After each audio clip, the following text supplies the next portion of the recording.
Greetings! My name is Caleb, and this is my PSA, my public service announcement.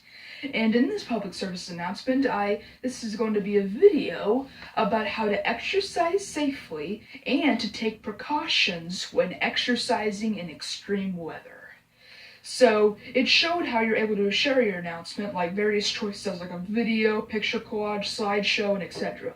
But I chose a video, and that's what this video is going to be about how to exercise safely and correctly, and precautions to take for extreme weather. So without any further ado, allow me to begin. So the one thing you need to do when it comes to exercising safely is you need to include a warm-up and cool-down routine for each of your exercises. And there are many different benefits to doing those certain things, and I'm going to be discussing that in this first part of the video. So first, let's talk about warm-ups. Warm-ups is having to get your heart rate up. And it says right here, when it talks about the heat warm-up, which this is an article from the fitness course, it says the heart is one of the most important muscles in your body, and it needs to be warmed up before you ask it to work hard. So it's very crucial that you make a warm-up so that you can get your heart rate up properly and not immediately doing vigorous exercises and not even do a warm-up routine, because you need to get that heart rate up so that your heart pumps blood properly and that your body is in okay condition for the exercising activity. So there are a bunch of do's and don'ts to doing warm-ups, and I'm just gonna name a few. So the things that you should do is you should start stretching slowly. Oh wait, I'm sorry, I forgot to introduce this one. This one we're talking about muscle stretching exercises. So this is one of the basic parts of warming up. Is we need to do some heat warm-up exercises, which I just talked about keeping your blood pumping, and then we're going to be talking about muscle stretching exercises. So here are a bunch of do's and don'ts when it comes to stretching, because it's very important to follow these, because then your body may be in bad shape after you've done those stretches. So the things that you should do is you should stretch very slowly. You should start stretching slowly, and then hold each stretch for about 30 seconds so that you can get the real effect of that stretching exercise. And then you should also stretch daily, which means every day you need to do some stretching to make sure that your body is in good shape. And you should even do it when you're not even taking any part of any workout or sport. So that's very important as well. And there are also 3 things that you should avoid doing when you're stretching. And there's 3 specific ones. The first one is you should avoid stretching techniques that involve bouncing or jerking movements, because that may end up ruining a certain part of your body, so let's not do that. And the second thing is you should avoid stretching with a partner who pushes your body to the complete limit where you can't really comfortably stretch. So you should always stretch it at your own pace, and to never push your body further than you're able to comfortably stretch. So just remember that. And the last thing you should not do when you're stretching your muscles is that you should avoid the feeling of pain when you stretch. So stretching should not hurt when done correctly. So when you follow all the different guidelines for stretching, it should never hurt, and if it does hurt, then that means you're not doing something right. So always remember that when you're stretching. So that's practically the basics of how to do a warm-up exercise. So once you complete your warm-up, then you complete your physical activity, and the warm-up helped to get your heart rate up so you can do that physical activity. And now you're finished. So what you need to do now is a cooling down exercise to help decrease your heart rate gradually. Because if you decrease it too hard, you end up might pump your blood too hard, you might feel dizzy or very sweaty and things like that. So I'm just going to point out just a couple points from the articles for the lesson points that were found out in the lesson, which was talking about to cool down the heart, decrease the pace of your workout. So, and also another thing is that you should keep moving after a hard workout to avoid having blood pool in your limbs. So that's very important. You should never stop walking, so you can walk in place while you're just doing some nice cool down exercises. That way you can never make your blood go everywhere and cause your body to just have all sorts of problems. So That's very good. And when you're walking, and also it's another good way to cool down is to do some walking, because it says here that walking after a hard workout will help the blood to return to your heart. And the heart will pump more blood to your brain, which will prevent you from feeling dizzy or faint. So it's very important that you do a cool down exercise so that none of those things would ever happen to you.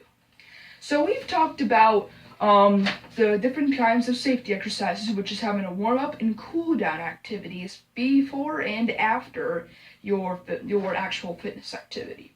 So I said I was going to be discussing two things: safety exercising tips, and then how to take special precautions when exercising in extreme weather. So let's talk about that.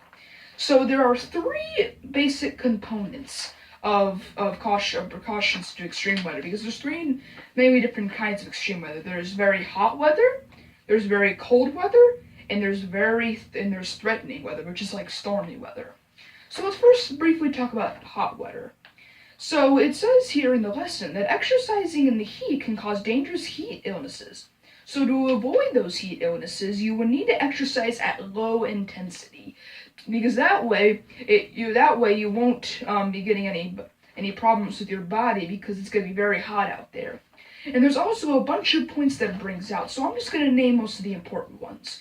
One important one is you should drink 8 ounces of water every 15 minutes during exercise. And if you feel thirsty, feel free to drink more. So it's very important that you drink some water. Also, you need an exercise in the shaded area and avoid as much sun as possible. That way you can never get like sunburn or skin cancer and things like that. And also you should apply a good amount of sunscreen and wear lighted clothes to affect the sun's rays. Like wear light clothes because the darker the clothes, the more light it'll absorb, and that'll make you even hotter. So try to avoid dark clothes and try to wear light clothes, which will help you to not be as hot. So that's some precautions to take during hot weather. Now what about cold weather? So exercising in cold weather can result in frostbite or hypothermia, and those are very crucial things that can happen to you that you really need to prevent. And you can protect yourself in cold weather by doing the following, and they give some very nice points. It says to cover all exposed skin on windy, chilly days, because our bodies may not be fully competent or fully equipped to face those very cold temperatures. So you gotta make sure they have plenty of, like the outfit that I'm wearing, I've got shorts and then I've got short sleeve. And if you're out in the cold, do not wear what I'm wearing. This is hot weather clothes. So you should wear long sleeve clothes and pants and gloves and hats and things like that. And also you need to dress in layers, that way you can keep your body's air circulating and to keep your body from getting too cold. And then you should also apply sunscreen for activities in the snow, so it will prevent your body from getting anything bad either. And one more thing I'd like to bring out is that you should check the temperature and wind chill factor. Now, wind chill factor just means how cold it feels. So you should always check those to make sure that it's a good temperature. And it says here that, when the wind chill drops below negative 20 degrees Fahrenheit, exercising outdoors is extremely dangerous. So I advise you to not do that when the wind chill is below negative 20 degrees Fahrenheit. For me, I don't exactly need to worry about it because I live in a state where it's hot all year round. So anyway, and then the last thing was threatening weather. So we discussed extremely hot weather and freezing cold weather. So now let's talk about threatening weather, which means like stormy weather. So when it's raining, you should have a different workout plan, because lightning usually strikes before and after a storm. So you should wait until the storm is over and the weather has cleared up to begin an activity, because you don't want to get struck by lightning and end up because if you get struck by lightning, there could be major consequences. You could possibly get into a coma, or many things could happen to your body. And plus, I don't think anyone that's watching this video would want to be struck by lightning. So just remember to not exercise in any storms to prevent yourself from that happening. And then also, after any raining storms, the surfaces on the ground may be a little wet, so you should take special precautions when you're walking and exercising to those surfaces so you don't slip and fall. Because after a rainy day, the grass will be moist and the ground will be all slippery and wet, so you make sure that you do those. So, we have officially discussed different ways to safely exercise and different ways for safety precautions for extreme weather conditions, and I have done that in exactly 10 minutes.